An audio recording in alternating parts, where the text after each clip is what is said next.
La Genèse, chapitre 14. Voici ce qui arriva au temps d'Amraphel, roi de Shinéar, d'Arioc, roi d'El-Lassar, de Kédor-Laomer, roi d'Élam, et de Tidéal, roi de Goïm.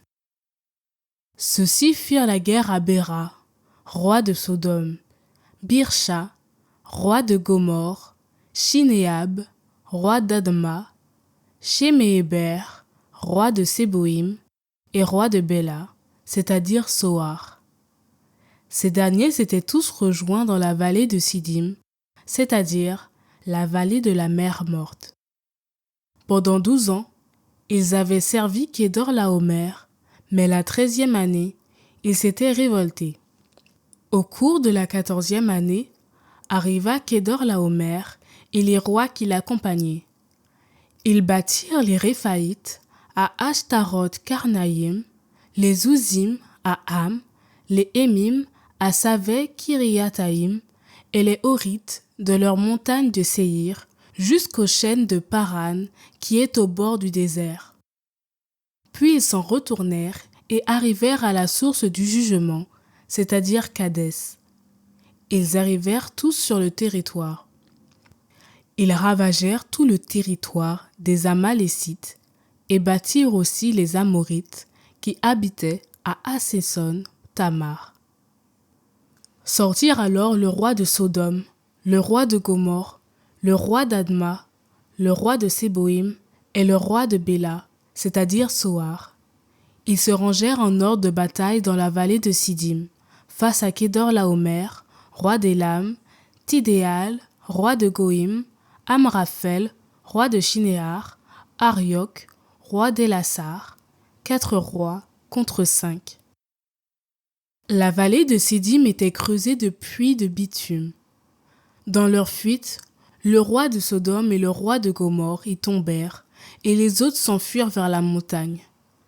Les ennemis prirent tous les biens de Sodome et de Gomorre, ainsi que tous leurs vivres, et ils s'en allèrent. Ils prirent aussi Lot et ses biens, et s'en allèrent.